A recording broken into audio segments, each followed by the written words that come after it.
Yeah. So as we get started, just a few things. We'll do a Q&A at the end, so just hold all your questions till the end. And at the end, you can unmute and throw out your question or put it in the chat.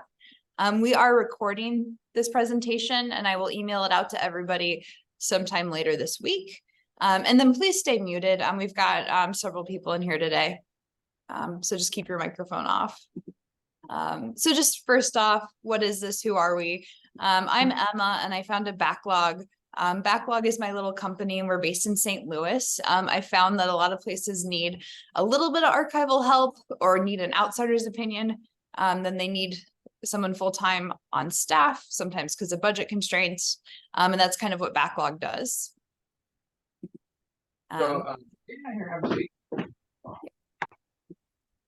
So again, please stay muted.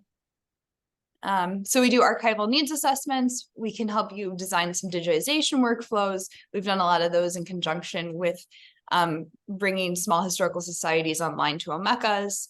And then we also do genealogy research. Yeah. So I'm Emma. I started Backlog 2 years ago, and I've worked with several small museums and archives. And again, we also do genealogy research. And from here, I'm going to hand it over to Jenna, and she'll be our presenter today. Hi, I'm Jenna Duplessis. I'm a museum archivist in New England, and until recently, I was a university archivist. So I'm really used to being in a situation where I'm the only archivist and need to be able to communicate ideas and values to people with different backgrounds. And so I went from working with a bunch of librarians to working with a bunch of museum professionals. It's interesting to kind of learn the related but different sort of dialects of professional language that we use. So next slide, please. So when I was in library school, I really loved all of the silly acronyms we had for things. A lot of people don't. But I'm going to talk today about LAMs, libraries, archives, and museums, which becomes GLAMs if you add galleries. So that leads to some fun puns. So these are all places of study, of contemplation, education, as well as accountability. But they have differences in the types of materials that they hold, as well as the way that users can interact with them and the ways in which they are stewarded. Like I said, I'm in an interesting position of being an archivist who works in a museum setting. And before this, I was an archivist working in a university library. In both positions, I'm the only archivist in the organization, working with people with very similar but separate training and responsibilities. These are all of these places, libraries, archives, and museums, manage information and culture in the expression, history, and physical fabric of the world. But the ways that audiences at each institution are able to interact with the institution and their collections are really different depending on what type of setting you're in. And the way that the institution thinks about describing its holdings and the ways in which its professionals are trained can differ. And this can lead to each field of librarians, archivists, museum professionals being siloed. So today I want to talk about some of the differing pathways that librarians, archivists, and museum professionals take in doing their work and achieving these common goals of preserving cultural heritage, starting with how they actually get into the profession. Next slide, please. So obviously, I'm talking about people who've been kind of professionalized, and there are lots of people who work in libraries and archives and museums who aren't holding a professional degree. So I'm not saying that you're not a librarian if you don't have a library degree, et cetera. But when it comes to the professionalization of these professions and the sort of educational funnels that lead to these types of roles, this is what I am talking about, not to delegitimize any other backgrounds. But typically, librarians usually hold a Master of Science degree, whether it's in, Master of Science in Library and Information Science, the MSLIS, or Master of Library and Information Science, the MLIS. The acronyms can get complicated. There are library schools, and there are also iSchools. So there are library graduate programs incorporating things like computer science and information management to the traditional library management field of study. So some librarians go through a straight up library school. Some schools, like for example, the University of Michigan has an iSchool program. So some people are going to be very traditional librarians, and some people are going to take classes that are more involved with working with computation, data management, things like that. And in a totally separate subfield, librarians who want to work in a public school library or just working with kids might need to get some sort of teaching certification in their state. So that's an additional certification that they may need to get in order to work in that subfield. Next slide, please. So archivists often go through a library program. So like, for example, my degree was, it was a Master of Science in Library and Information Science with a concentration in archives management. I don't have a useful acronym for that. There are archives management programs, Master of Science or Master of Arts programs just in archives unrelated to a library school, or some archivists have a Master of Arts in a discipline that's related to archives. So I also have a Master of Arts in History that I did simultaneously with my archives degree. But some people who are working in archives might have backgrounds in public history or general history, art history. The Archivist of the United States is currently an historian, so she didn't go through a library or an archives program. Her field of study is history.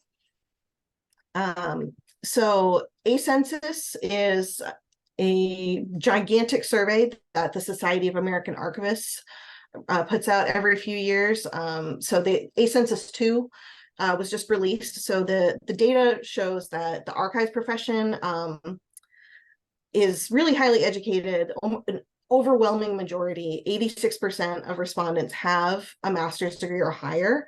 More than 1 in 4 have 2 or more advanced degrees, and about 60% have an MLS or MLIS. And then there's a separate program that some people go through in lieu of master's program or in addition to a master's program, which is becoming a certified archivist. So 22% of respondents to this survey also are certified archivists. And I like to use the analogy of it's kind of like passing the bar. I mean, you know, not having a certification doesn't mean that you can't practice archives, but when you think about law school, lawyers go through, they get their JD, but if they want to practice, then they have to pass the bar. So the certified archivist qualification is just sort of an extra step that someone can take, and it needs to be kept up and recertified every few years. So those are just some of the things that archivists are doing in order to get into the field. Next slide, please. Museum professionals come from really the broadest range of backgrounds and educational qualifications. They might be going through a public history, historic preservation, museum studies program. They might be going the conservation route, which involves a lot more science. Or they might have a domain or subject degree in a particular area that will allow them to manage a specific type of collection. And depending on their role, they might have a bachelor's, a master's, or a PhD.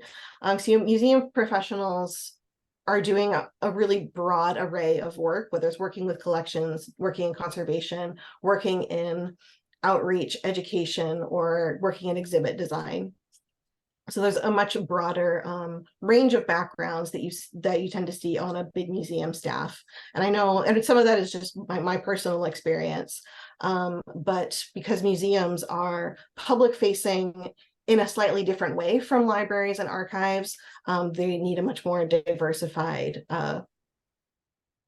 staff in terms of their qualifications. Next slide, please.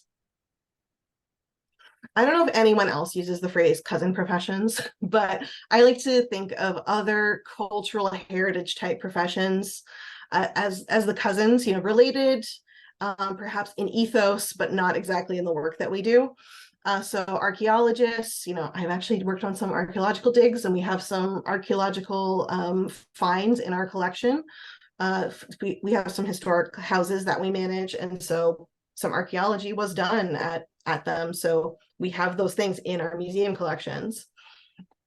Conservators, who, like I said, are more working on the science of and the physics of taking care of an object. So for example, they need the historical knowledge to say, oh, in this time and place, this type of varnish was being used on a painting, but they also need to know the chemical risks and makeup of that varnish and how that might damage the painting and how it can be replaced or restored.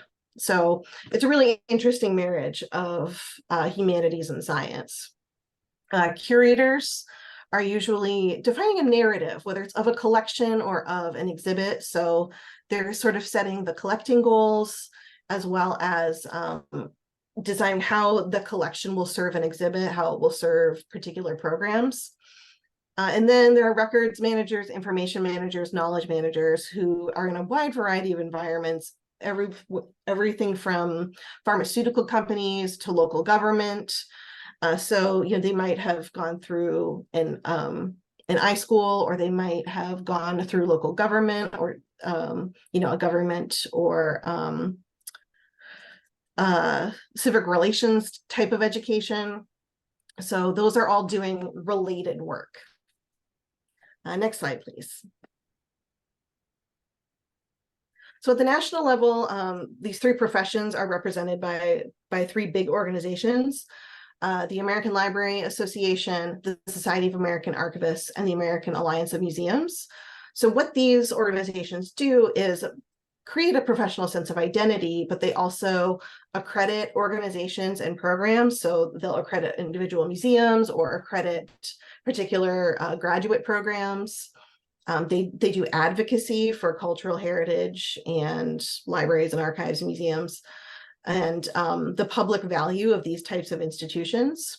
They provide resources and education like classes, webinars, conferences for people in those professions, and also have publications. So like, for example, the American Archivist is the SAA publication that's peer reviewed and comes out twice a year. And they also often have smaller interest groups. So for example, I'm in the museum archivist section. I used to be in the section for religious archives. So they provide community. And of course, in addition to the national organizations, you have regional and state organizations. You know, depending on the type of, you know, how rural or how urban your area is, there might be an organization just for professionals in your city, or it might be multi-state, or both. So these organizations provide similar community and resources for people in those professions. There are also state historic record advisory boards, or SHRABs. So like Rhode Island has a SHRAB, Massachusetts has a SHRAB. I think every state has a SHRAB that is part of the state government. It's sort of like it's an appointed committee. And so these organizations are involved in the support of heritage organizations within that state. And they're often involved with in the granting process with the National Historic Records and Publications Commission, or the NHPRC. That's a big granting agency for cultural heritage. So usually the state organization will be involved with maybe re-granting or designing a, you know, getting a grant to do a statewide program to help professionals and organizations within that state. And there are also groups that are more domain or subject based. So it doesn't really matter which profession you identify with. So like the Digital Library Federation is not just for librarians, it's for anybody who's working with digital assets and making them publicly accessible, digital cultural heritage. The Rare Books and Manuscript section, or RBMS, as the name states, deals with rare books, correspondence, letters, paper ephemera, and and also some digital stuff. But that is actually part of the Association of College and Research Libraries, which is also part of the American Library Association. So it's like a subgroup. But you don't have to be a member of ALA to be involved with RBMS. See, we're all of these acronyms are just kind of spiraling. There are interest groups that might be under the umbrella of a particular profession, but you can still be involved whether or not you are actually considered, whether you consider yourself part of that profession, or if you identify in a different way. Next slide, please. So there are a lot of differences in how people in different fields talk about the work that they do. So this is just a word cloud of some of the concepts that that come up, and I have found that I might talk about some of these in a slightly different way. So, for example, provenance is, I mean, I feel like that's the core of cultural heritage work. Where did something come from? Has it been documented where it came from, who the donor was, who created it? Its chain of custody from creation in order to get to the repository. Sometimes it's called provenience. That used to be used a lot more in museums. I'm not really seeing it that as much anymore, but I like to include that word in case some people are still using it. But it's the same thing. It's the same concept. Registration and accessioning. In archives, I never really found I talked about registration of collections or objects, but now that I'm in a museum environment, we actually have a registrar. And registration and accessioning are pretty much, I think, colloquially are used interchangeably. Registration is more about the documentation of something coming into the collection, and accessioning is more about the custody. So it's like legal rights, physical intake, who actually owns something. But I think in archives, accessioning includes the registration concept.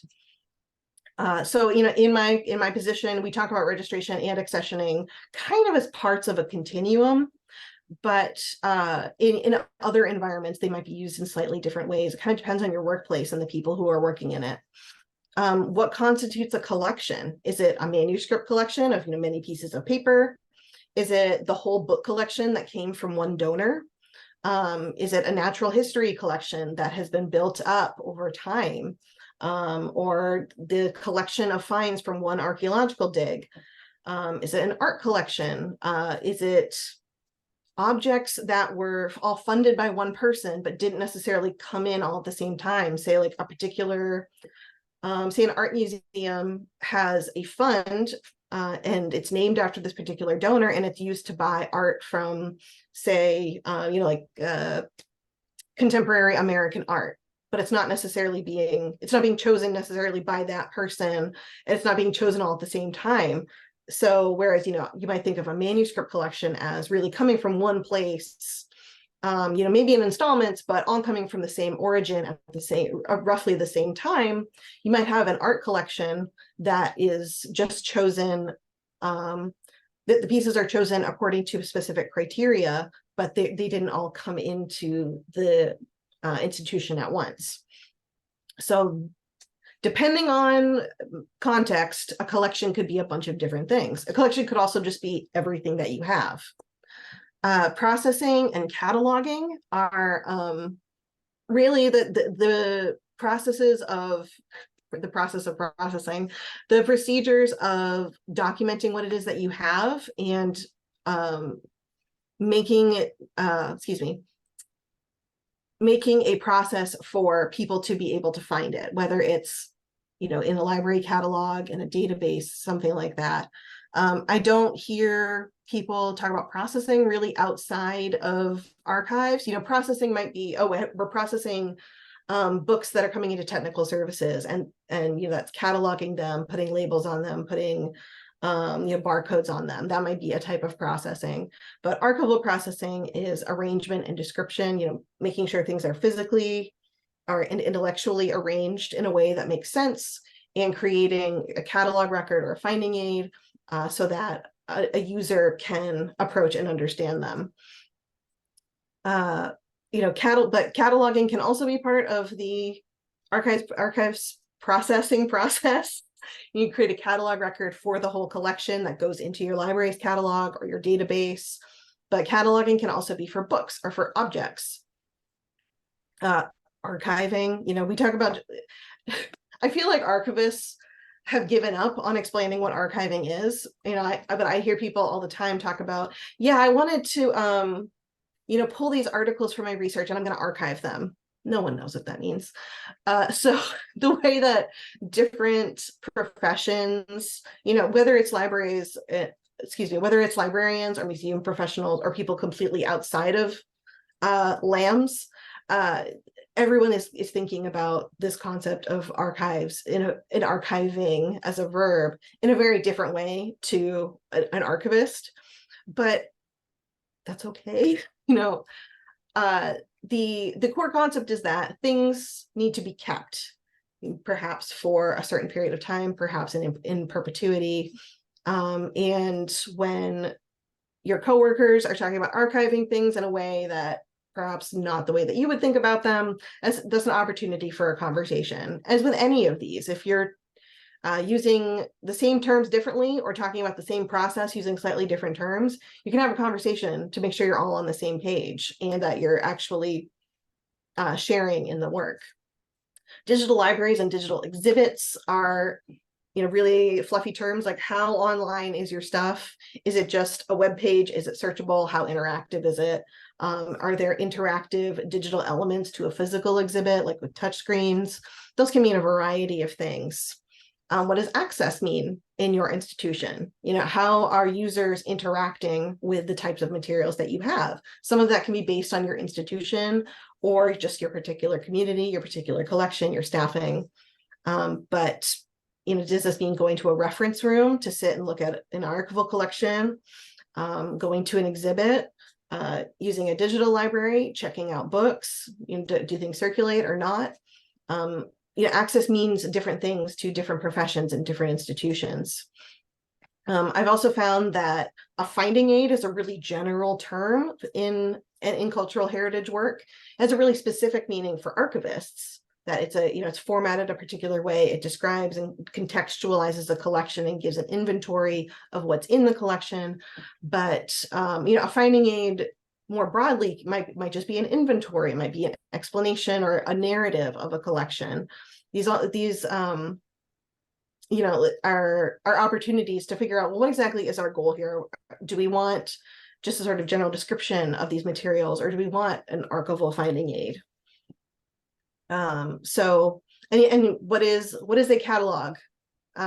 Is it a database? Is it an open access public catalog or an OPAC that you would, you can log into your public library, manage your account, find books, do interlibrary loan?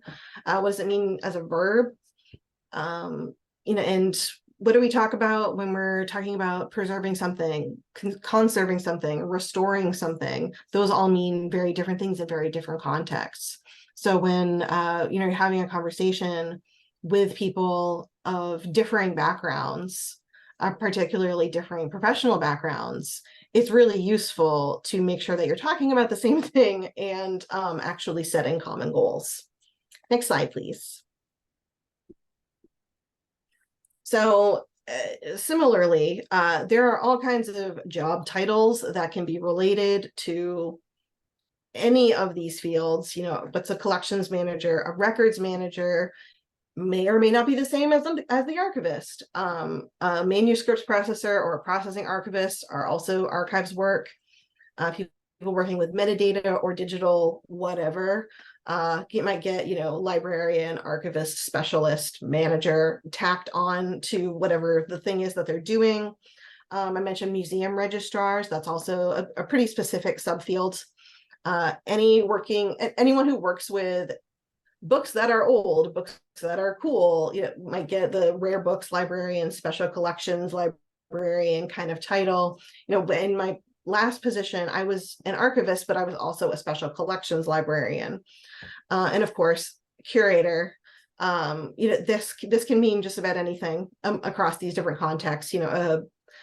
A curator of a collection or of exhibits is doing very different work from a person who's doing data curation in digital preservation, which is also very different from a person who owns a fancy boutique and talks about how their selection and stock is curated. Those are all very different things. And I think that museums are more likely to have additional staff titles dedicated to education or exhibits. Obviously, libraries and archives have exhibits too, but the main way that museums provide access to collections is through exhibitions. So that means museum exhibits tend to require more coordination of loans, spaces, and public programming. Next slide, please. So I've talked about a lot of the work, but also how do we think about the actual holdings of these institutions? How is that work applied? So, and these collections might include books or media, like audio reels, video reels, digital materials, objects, a chair, a hairbrush, unique records like manuscript collections. How are we going to provide access to these materials? Are they going to circulate? Does someone need to be in a specific type of reference room that's overseen by someone for security? Are they digital materials, whether it's digital archives or other types of software that are going to need to be provided to the user? How is the object's particular context, like how important is the object versus the information about the object? And that can be a really interesting tension. Does the object, how does the object's documentation affect how a person interacts with it when they're doing research? Does a person need to study the specific object really closely, or is the thing that's important about it the path it has taken? So if you, for example, like a rare book that has a really interesting provenance that gets from some illustrious person through a really interesting history into your institution, is that the thing that has primacy for researchers, or studying the object and how it's bound and how it's printed? Is that, and the content of the literature, is that the thing that is most important about it? The boundaries between the types of materials that are held and the types of institutions are really not that strict. You can have libraries that have lots of objects and museums that have lots of archives. Different types of institutions might define themselves differently, even though they might have very similar collections, and that's okay. And the reason I have this particular image is, so this is an example of something that could be in the holdings of a library, of an archives, or a museum. In this case, it is in a museum. It's from the Birmingham Museum Trust in England. So it's a sketch by the arts and crafts movement artist William Morris, who is a favorite of mine. So this could have ended up in a special collections or an arts libraries collection, or maybe part of just a manuscript collection, it's in with business records. Or it could be on display in a museum as a piece of artwork. So the types of materials held at an institution might define it, might not define it, but there's going to be a big variety in the types of materials in a collection, and the way that they are managed doesn't have to be dictated just by like, well, this is a library. This is exactly how we're going to deal with our materials, and we're going to catalog them according to library principles. We're not going to deal with archives or museum registration methods. Hope that makes sense. The type of institution doesn't have to restrict the way that you think about your collection. Next slide, please.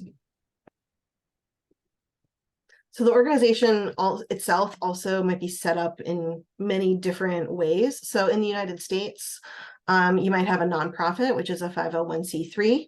So the 501c3 refers to the tax code. It means that these are, charitable organizations that don't pay taxes, and that's everything from a hospital to a private college to an art museum. So like Harvard University is a nonprofit. Many hospitals are nonprofits. Charities like Amnesty International, they are a nonprofit. There are also nonprofit religious organizations, which are classified a little bit differently. So, there are a lot of religious institutions that have their own archives, especially religious orders. Business or for-profit organizations. So there are corporate archives, Converse, like the sneaker company, they have their own archives, and their archivist has often presented at our local conferences because they're located near us in Boston. You know, a law firm can have an archive, or a special library for its staff to use. Something I'm actually working on at my museum is putting together a curatorial library, which is separate from our collections, because these are not materials that are important for their like inherent value or their age. They don't tell the story that we tell with our museum. These are just books that, you know, were recently published that are being used by the staff. So there are special libraries in that way. Hospitals can have special libraries too. And of course, you also have government entities at the local, state, and federal level who can have their libraries, archives, and museums. Next slide, please. So regardless of what it is that we're describing, if we want to keep track of the things in our holdings, we might have a collections management system that could be public, searchable by everybody online, or it might just be something that's internal, or there might be a system that does both, but you get different information on the back end. A library catalog, or an OPAC, which I mentioned earlier, is just a is it online public access or open public access? Basically, if you go to your local library or university library and there's public access to search what's in the collection, that's an OPAC. See, I have been so overtaken by the acronyms that I no longer remember what they stand for. And if an institution is taking care of digital materials, so a collections management system or catalog might have metadata about the particular thing, but not necessarily an image of the thing or the text or whatever the file is.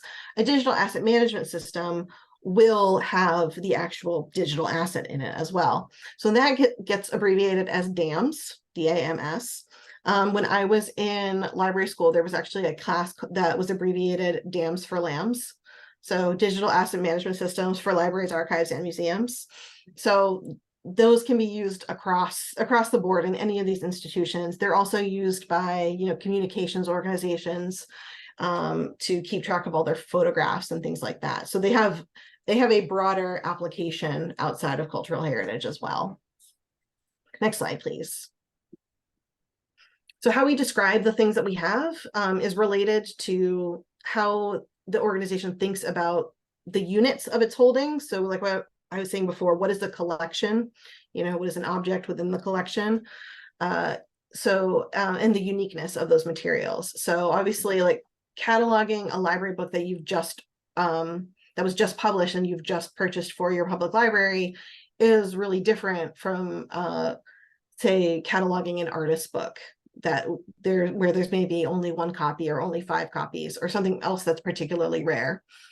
There are library cataloging standards like resource description and access, or RDA, which can be used to describe rare books and other rare materials, as well as recently published books where there are many, many copies. There are specialized book and media cataloging standards as well for things like video and audio. And as you get into really specific archival or art collections, there are metadata standards for talking about, scientific materials, art and whether it's fine art or decorative arts. There's the very common Dublin core, which is designed to be able to describe anything. It could be a book, it could be a chair, it could be a photograph. So they're, depending on the materials, how you think about them, and what you're using to actually catalog them, you might be using a variety of different metadata standards.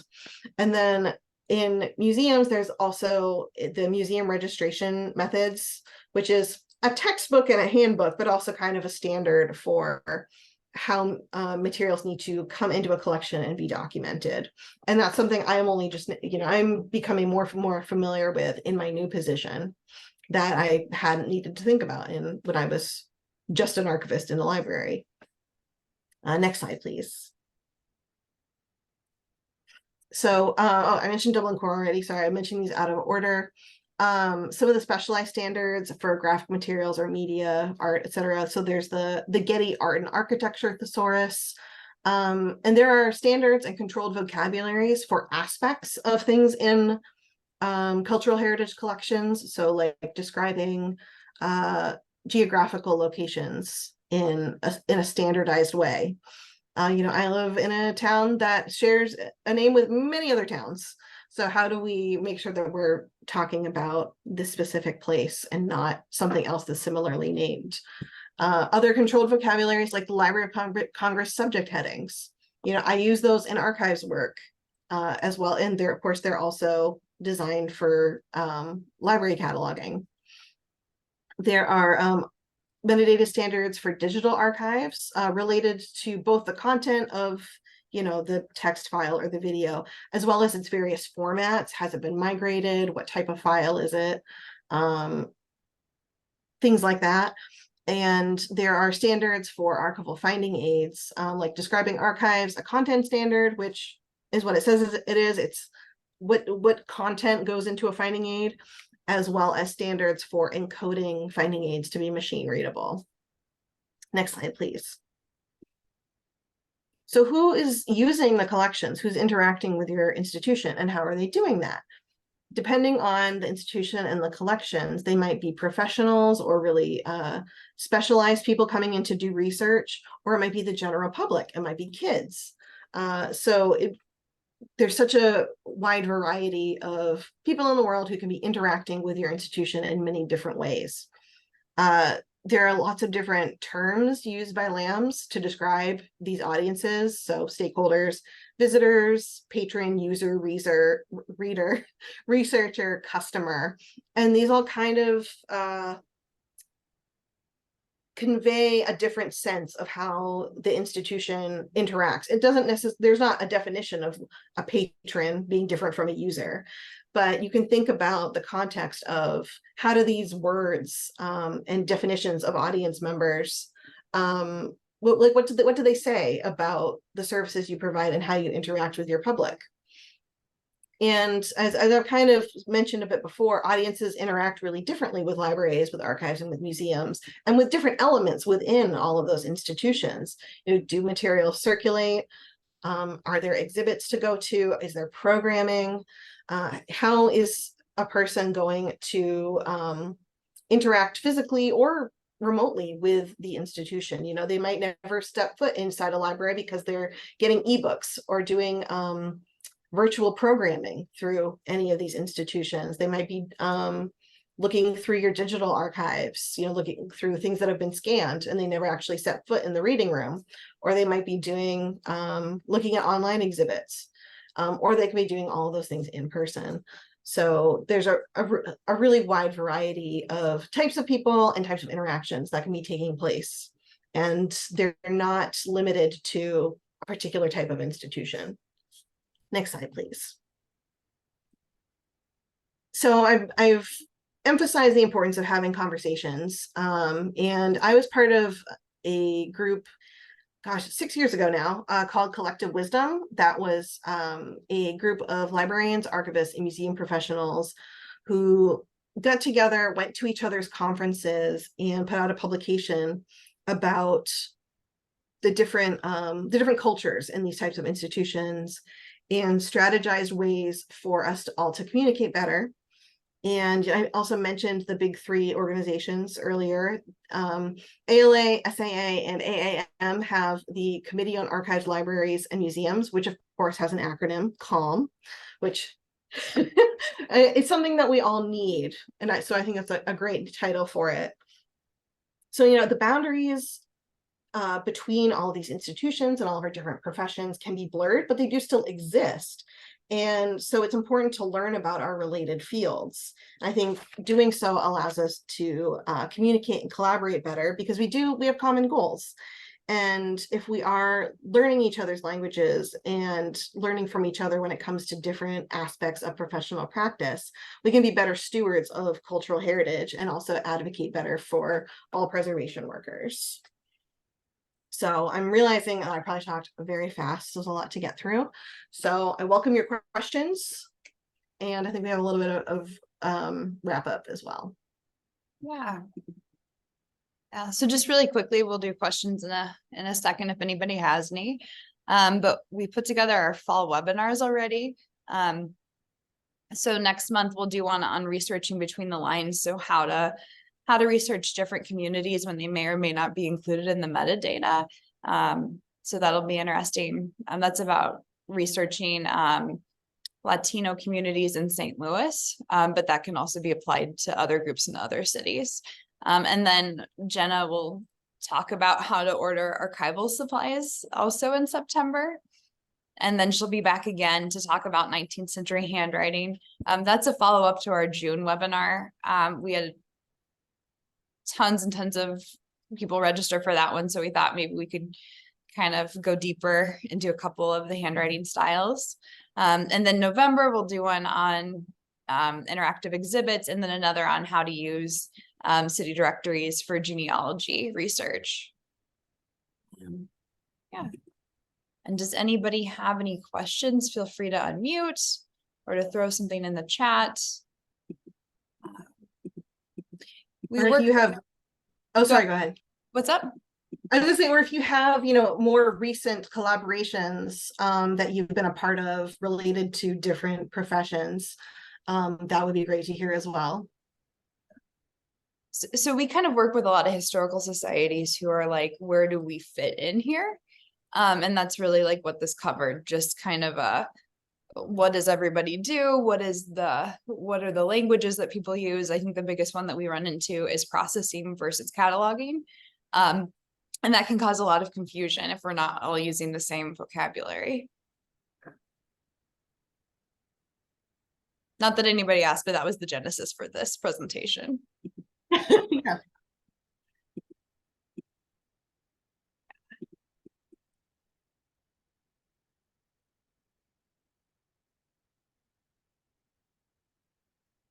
Jenna, can you tell us a little bit more about the archive supply webinar next month? Oh yeah. So when I started my first job and I was like, I need folders, I was really baffled by all the things I didn't know about, like what's buffering, you know, the different types of enclosures, the best way to store different types of materials. Like actually recently I had to figure out how to store glass plate negatives that I'd never dealt with that before. And there are just so many things that you can buy, and not having any sort of conservation training, I suddenly had to think about the chemical makeup and stability of the materials that I was using to actually store and house archival materials, all the different types of plastics there are. So I'm going to do a bit of a quick overview of how to buy boxes and the sort of tricky things about, you know, like archival doesn't have a meaning beyond marketing, you know, but there are standards that you can look for when you're buying archival supplies to know that they're safe for your collections.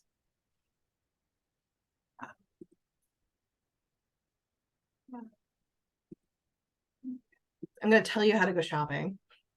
Oh my gosh. I think yeah, I had the same problem early on, and I bought folders without a tab at the top, which makes it very hard to record any information where it's easily legible. And do you want, yeah, what kind of tab do you want? Do you want a full tab, a reinforced tab? Yeah. So there are a lot of options, and it can be very fun, but it can also be very overwhelming. Well, since nobody has any questions, we'll end this evening's webinar here, and we hope to see you in September for archival supplies. Thanks everybody for coming. Thanks. Good night.